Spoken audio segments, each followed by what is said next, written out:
Morning മക്കളെ. അതായത് നമ്മൾ എക്സസൈസ് 1.2 അവസാന ഭാഗം 3ഉം 4ഉം ഒരുമിച്ച് അങ്ങ് ചെയ്യാം. സിമ്പിൾ ആയതുകൊണ്ട് ഫസ്റ്റ് ക്വസ്റ്റ്യൻ 3യുടെ ഫസ്റ്റ് വൺ ആണ് ചെയ്യുന്നത്. For any integer a what is -1 into a equal to എന്നാണ്? എ എന്ന് പറയുന്ന ഏത് ഇൻറ്റിജർ ആയാലും -1 ഇൻറ്റു എ എന്ന് പറഞ്ഞാൽ നമ്മൾ പഠിച്ചായിരുന്നു. -1 കൊണ്ട് മൾട്ടിപ്ലൈ ചെയ്താൽ ആൻസർ എന്നായിരിക്കും കിട്ടുന്നത്? -a. ആൻസർ എന്നാണ്? -a. ഏത് ഇൻറ്റിജറിനെയും മൈനസ് വാല്യൂ കൊണ്ട് മൾട്ടിപ്ലൈ ചെയ്ത് കഴിഞ്ഞാൽ നമ്മൾ പറഞ്ഞായിരുന്നു അവരുടെ ആ വാല്യൂ മാറിപ്പോകുന്നു, അതായത് അവരുടെ സൈൻ മാറിപ്പോകും. അല്ലെങ്കിൽ നിങ്ങൾക്ക് അങ്ങനെ ഓർക്കാൻ പാടുണ്ടെങ്കിൽ എന്തോർത്താൽ മതി? ഇങ്ങനെ ഓർക്കുക, വേറൊന്നും ഓർക്കണ്ട, സംഖ്യകൾ ഓർക്കുക. 1 ഇൻറ്റു എ എന്നാണ്? എ മൈനസ് എ പ്ലസ്, മൈനസും പ്ലസും കൂടെ മൾട്ടിപ്ലൈ ചെയ്യുമ്പോൾ എന്താ വരുന്നത്? മൈനസ്. ഓക്കെ, അടുത്ത അതിൻ്റെ second one. Determine the integer whose product with -1 is. First one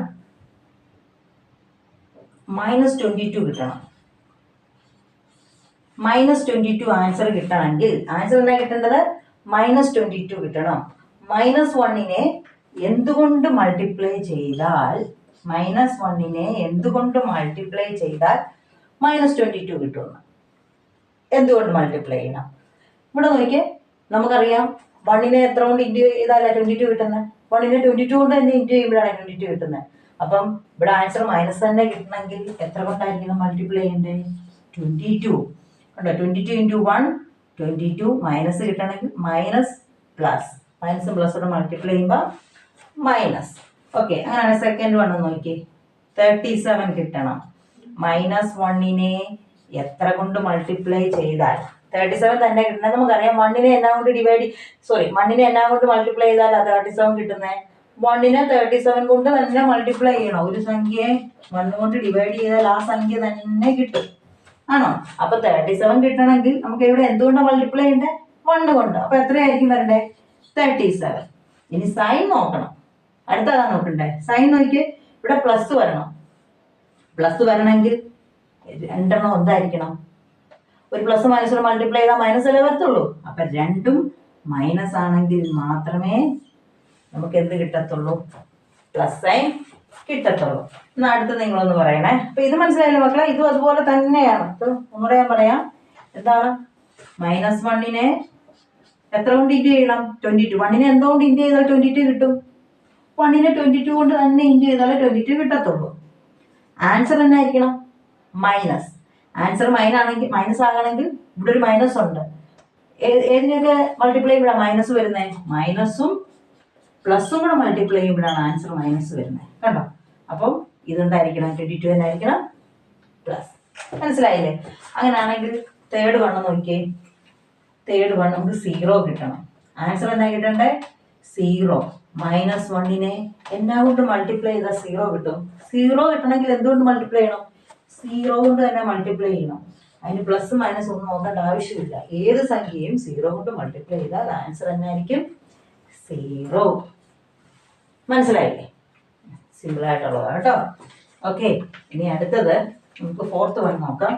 fourth one ചുമ്മാ സിമ്പിളായിട്ട് എഴുതാനുള്ളതാണ്. ഓക്കെ, അവർ ചോദിച്ചിരിക്കുന്നത് സ്റ്റാർട്ടിങ് ഫ്രം -1 ഇൻറ്റു 5. -1 ഇൻറ്റു 5 തൊട്ട് തുടങ്ങണം. എന്നിട്ട് നമ്മൾ തീർക്കേണ്ടത് -1 ഇൻറ്റു -1 = 1 എന്നാണ് തീർക്കേണ്ടത്. നമുക്ക് നോക്കാം. -1 ഇൻറ്റു 5 എത്രയാ? 1 ഇൻറ്റു 5 എത്രയാ? 5. മൈനസ് പ്ലസ്, മൈനസും പ്ലസോടെ മൾട്ടിപ്ലൈ ചെയ്താൽ എന്നാ മക്കളെ ആൻസർ? മൈനസ്. ഇനി അടുത്ത തന്നെ എഴുതണ്ടേ? -1 ഇൻറ്റു 4. അങ്ങനെ എഴുതി വരണം. 4 ഇൻറ്റു 1 4. മൈനസും പ്ലസും മൾട്ടിപ്ലൈ ചെയ്താൽ മൈനസ്. അടുത്ത -1 ഇൻറ്റു 3. 1 ഇൻറ്റു 3 3. മൈനസും പ്ലസും മൾട്ടിപ്ലൈ ചെയ്താൽ മൈനസ്. അടുത്ത ബാക്കി എഴുതാണ്. -1 ഇൻറ്റു 2. ഇത് വരും 1 ഇൻറ്റു 2 2. മൈനസും പ്ലസോട് വരുമ്പോൾ -2. അടുത്ത -1 ഇൻറ്റു 1. 1 ഇൻറ്റു 1 എത്രയാ? 1. മൈനസും പ്ലസും കൂടെ വരുമ്പോൾ മൈനസ്. അപ്പോൾ അടുത്ത തന്നെ എഴുതും. -1 ഇൻറ്റു 1 കഴിഞ്ഞാൽ നമ്മൾ ഇൻറ്റിജേഴ്സ് എഴുതി വരിക. 1 കഴിഞ്ഞാൽ അടുത്ത 0. 1 ഇൻറ്റു 0 0. പ്ലസോ മൈനസോ നോക്കണോ? ഇല്ല. ഇനി അടുത്ത -1 ഇൻറ്റു അടുത്ത ഇവിടെ തന്നെ അതൊക്കെ 5 4 3 2 1 0. അടുത്ത എന്നാ വരുന്നത്? -1. -1 into -1. 1 into 1, 1. 2 മൈനസ് എന്ന് മൾട്ടിപ്ലൈ ചെയ്യുമ്പോൾ +1. കിട്ടിയില്ലേ? അവർ പറയുന്നത് പോലെ നമ്മൾ എഴുതിക്കൊണ്ട് വന്നില്ലേ? ഇത്രയേ ഉള്ളൂ. എക്സാമിന് ഇതൊന്നും വരുമെന്ന് തോന്നില്ല. ഇത് നിങ്ങളെ പഠിപ്പിക്കാനാണ് പാറ്റേൺ, അല്ലാതെ വേറെ എന്തെല്ലാം ക്വസ്റ്റ്യൻ കിടക്കുന്നു എക്സാമിന് വരെ. നമ്മൾ കഴിഞ്ഞ പ്രോബ്ലത്തിൽ കണ്ടതുപോലെ ഇതൊക്കെ ഫില്ലിംഗ് ദ ബ്ലാങ്ക്സ് ആയിട്ടൊക്കെ ആയിരിക്കും വരുന്നത് കേട്ടോ. ഇതൊക്കെ ഫില്ലിംഗ് ദ ബ്ലാങ്ക്സ് ആയിട്ടായിരിക്കും വരുന്നത്. നമുക്ക് കുറെ ചെയ്യാം കേട്ടോ. വൺ വേർഡ് ഒക്കെ നമുക്ക് എക്സാം ഒക്കെ ആകുമ്പോഴത്തേക്കും നമുക്ക് എക്സ്ട്രാ ക്വസ്റ്റ്യൻസ് എന്ന് പറഞ്ഞാൽ എക്സ്ട്രാ ഓറിയന്റഡ് എന്ന് നമുക്ക് ചെയ്യണ്ടേ. നമുക്ക് അന്നേരം ചെയ്യാം, റിവിഷൻ ചെയ്യാം. ഓക്കെ മക്കളെ, ഇത് കണ്ടല്ലോ, കണ്ടിട്ട് തന്നെ ഒന്ന് ചെയ്ത് നോക്കണം കേട്ടോ. ഈ ഭാഗത്ത് ചിലപ്പോൾ ഈ സെക്കൻഡ് ക്വസ്റ്റ്യനിൽ ഇച്ചിരി കൺഫ്യൂഷൻ ഉണ്ടാകാൻ സാധ്യതയുണ്ട്. നിങ്ങളൊന്നും നോക്കണ്ട, മൾട്ടിപ്ലൈ ചെയ്യുക, പിന്നെ സൈൻ ഇട്ടാൽ മതി. ഇപ്പൊ പറഞ്ഞ പോലെ -22 ഇടണമെങ്കിൽ -1 into 22 ആണ്, -1 into 22 ആണ് 22. ഇപ്പൊ മൈനസ് ആയി പറഞ്ഞ പറഞ്ഞാൽ പ്ലസ് പറഞ്ഞാൽ മൈനസ് ആയിരിക്കണം. കൺഫ്യൂഷൻ ആയ ഞാൻ പറയുന്നത് ശ്രദ്ധിക്കേണ്ടതൊന്നും. ഞാൻ പഠിപ്പിച്ച ഭാഗമില്ല, അതൊന്ന് ഫോളോ ചെയ്യണം കേട്ടോ മക്കളെ. അപ്പൊ നമ്മുടെ ഈ എക്സസൈസ് കഴിഞ്ഞു. ഇനി കുറച്ച് ഭാഗം കൂടെ ഉള്ളു, അത് കഴിഞ്ഞ് ചാപ്റ്റർ തീരുവാണ്. ഓക്കെ മക്കളെ, ചാനൽ കണ്ടിട്ട് സബ്സ്ക്രൈബ് ചെയ്യണം, റെക്കമെൻഡ് ചെയ്യണം, ഷെയർ ചെയ്യണം, ലൈക്ക് ചെയ്യണം. ഓക്കെ, അപ്പോൾ എനിക്കറിയാം നിങ്ങളെല്ലാം ചെയ്യുമെന്ന്. ഞാൻ ഈ പറഞ്ഞ കാര്യങ്ങളെല്ലാം നിങ്ങൾ ചെയ്യും. കൂട്ടത്തിൽ നിങ്ങൾ പഠിക്കുകയും കൂടെ വേണം. അല്ല ചാനൽ ഷെയർ മാത്രം ചെയ്താൽ പോരാ, അല്ല സബ്സ്ക്രൈബ് ചെയ്താൽ മാത്രം പോരാ കേട്ടോ. നിങ്ങളിത് പഠിച്ച് നിങ്ങൾക്ക് നല്ല റിസൾട്ട് കിട്ടിയെന്ന് എന്നെ അറിയിക്കണം. അന്നേരമാണ് എനിക്ക് സന്തോഷമാകുന്നത്. ഓക്കെ മക്കളെ, താങ്ക് യു.